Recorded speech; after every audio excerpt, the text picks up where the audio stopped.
नमस्कार दोस्तों, आप पढ़ रहे हैं MP board class 12 general English, जिसमें हम वर्कबुक के क्वेश्चन आंसर करते आ रहे हैं। हम लेसन 8 के 3 क्वेश्चन तो कंप्लीट कर चुके हैं। आगे बचे हुए क्वेश्चन हम देखेंगे। तो देखिए, आगे 27वां क्वेश्चन जो है, describe the importance of the Gita. ये क्वेश्चन दीर्घ उत्तरीय वाला है, 2019 में पूछा गया है, जो कि आईएमपी क्वेश्चन है। इसलिए इसे ध्यान से समझना, क्योंकि यह थोड़ी बड़ा आंसर है। देखिए, यह है इसका आंसर। थोड़ी बड़ा जरूर है, लेकिन यदि आप एक एक लाइन को अच्छे से ट्रांसलेट के द्वारा समझेंगे तो आराम से यह आंसर भी आपसे बनने लगेगा। तो देखिए, क्वेश्चन क्या है, describe the importance of the Gita. मतलब द गीता मतलब जो गीता ग्रंथ है, उसके महत्व का वर्णन कीजिए। तो देखिए, एक एक लाइन आप समझते चलना। जैसे पहली लाइन है, गीता एक सूत्र रूपी कार्य है। मतलब यहाँ गीता में बहुत सारा एक इकट्ठा एक सूत्र के रूप में बताया गया पूरा जीवन का सार। तो देखिए, यहाँ पे सूत्र रूपी कार्य है, तो सूत्र रूपी के लिए कौन सा शब्द होगा? यह शब्द यदि आपको पता है तो देखिए, यह शब्द होता है अफोरिस्टिक। ठीक है ना? तो अफोरिस्टिक जो वर्ड होता है, इसका मतलब होता है सूत्रात्मक या सूत्र रूपी। तो कार्य के लिए वर्क कहते हैं, और एक के लिए आर्टिकल लगाएंगे आप। तो देखिए, अफोरिस्टिक स्वर से है तो एन आर्टिकल आ जाएगा। तो देखिए, द गीता इज सहायक क्रिया, फिर एन अफोरिस्टिक वर्क हो जाएगा। तो देखिए, पहली line the Gita is an article हो गया, मतलब एक, और सूत्र रूपी मतलब अफोरिस्टिक हो गया, और वर्क मतलब कार्य हो गया।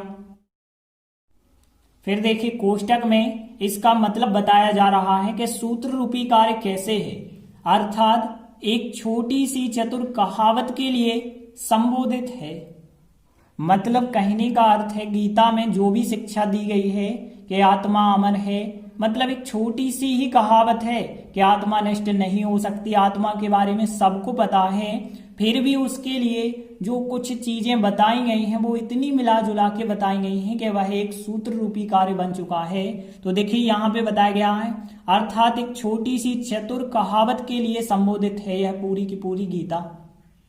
चतुर कहावत का मतलब है आत्मा नष्ट नहीं होने वाली चीज, इसे चतुर कहावत कहा गया है।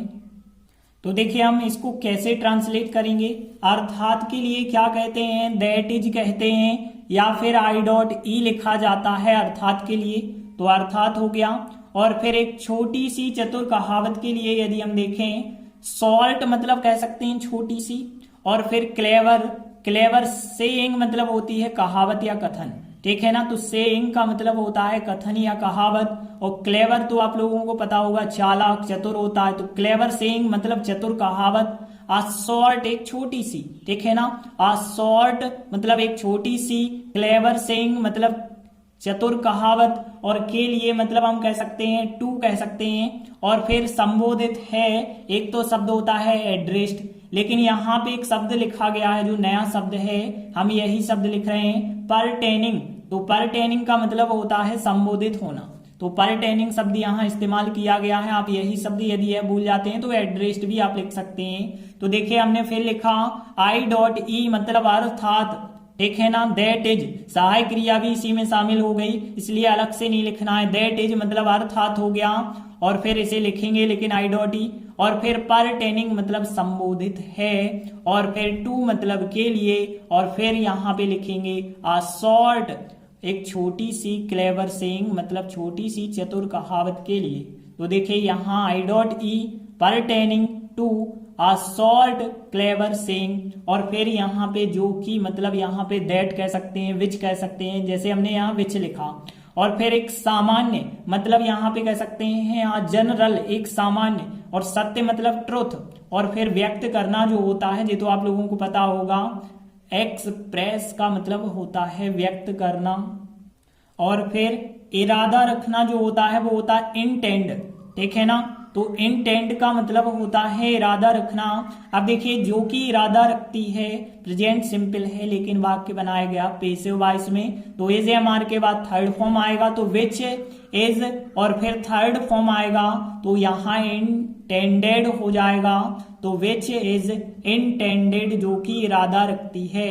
एक्सप्रेस करने का शब्द तो आप लिख ही नहीं सकते क्योंकि क्रिया के बाद है, लेकिन यह क्रिया दूसरी आ चुकी है तो टू लगा के दूसरी क्रिया लिखेंगे, टू एक्सप्रेस। और किसको? आ जनरल ट्रुथ को, एक सामान्य से सत्य को। तो देखिए यहाँ I.E अर्थात और फिर pertaining to a short clever saying which is intended जो कि इरादा रखती है टू एक्सप्रेस मतलब व्यक्त करने का, अ जनरल ट्रुथ मतलब एक सामान्य सत्य को।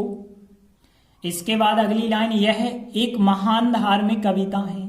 महान के लिए क्या कहते हैं? ग्रेट, आपको पता है। और रेलिजियस मतलब होता है धार्मिक।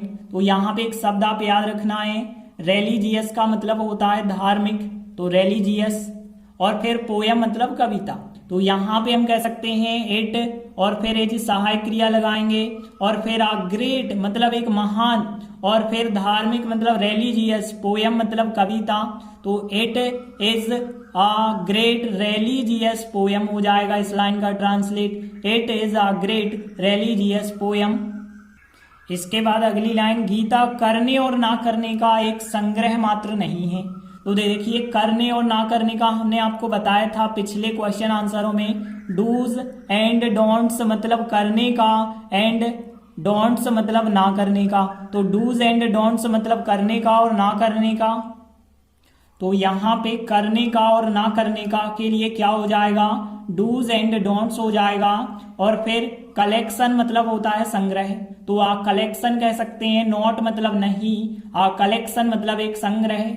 और फिर डूज एंड डोंट्स हो जाएगा और गीता को गीता ही लिखेंगे।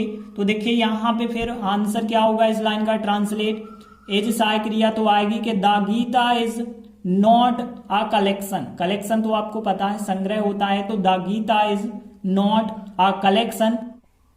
तो यहाँ पे करने और ना करने को क्या कहते हैं हम? डूज एंड डोंट्स कहते हैं। ऑफ मतलब का, अ कलेक्शन मतलब एक संग्रह, नॉट मतलब नहीं, the Gita is not Gita नहीं है, अ कलेक्शन एक संग्रह नहीं है, ऑफ मतलब का और फिर डूज एंड डोंट्स हो जाएगा। फिर इसके बाद अगली लाइन है, इसने ज्ञान के गुण गानों को गाया है, मतलब ज्ञान की बहुत सारी इसने प्रशंसाएं की हैं, ऐसा हम कह सकते हैं। तो इसने मतलब गीता ने, तो इट हो जाएगा और ज्ञान मतलब नॉलेज हो जाएगा। ऑफ मतलब के गुण गानों को, अब यहाँ गुणगान मतलब प्रशंसाएं होती हैं, तो प्रशंसा को हम क्या कहते हैं? प्राइज कहते हैं। तो देखिए प्राइजेस हो जाएगा प्रशंसाओं को, गाया है मतलब सिंग हो जाएगा।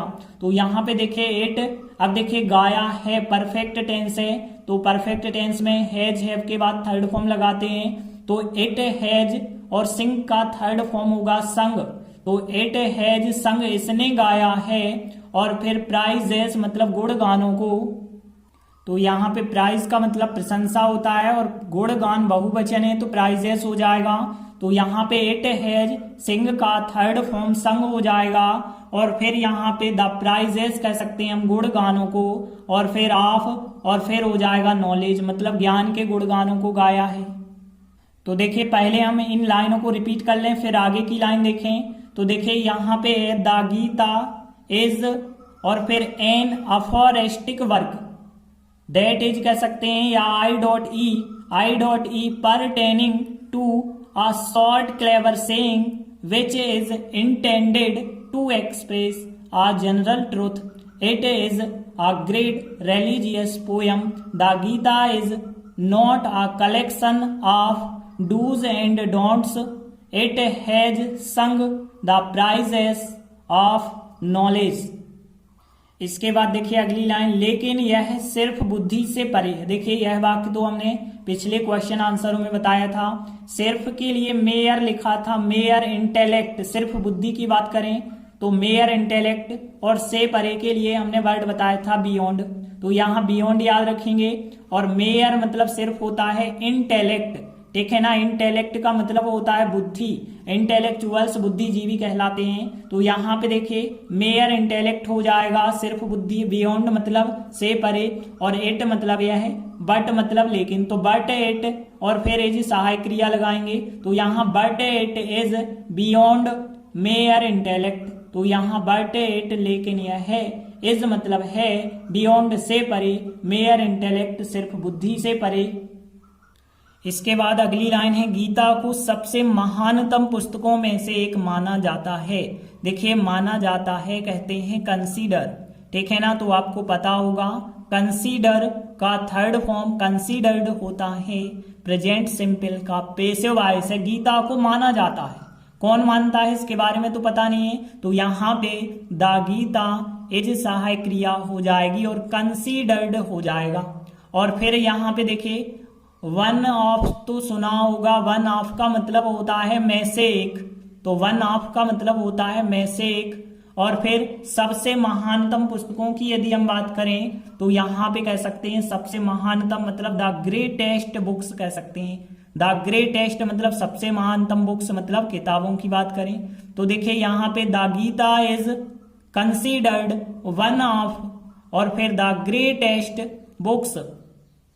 तो इस प्रकार से लाइन बन गई, the Gita is considered one of the greatest books. इसके बाद देखिए अगली लाइन, इसलिए कई बुद्धिमानों ने गीता की अपनी व्याख्याएं लिख दी हैं। मतलब बड़े बड़े जो बुद्धिमान व्यक्ति हैं इनने अपनी भाषा में, सरल भाषा में गीता का अपना वर्णन कर दिया है। तो देखिए हम कह सकते हैं सो मतलब इसलिए होता है और कई मतलब होता है मैनी, मैनी और फिर वाइज मैन मतलब बुद्धिमान व्यक्ति कहलाते हैं।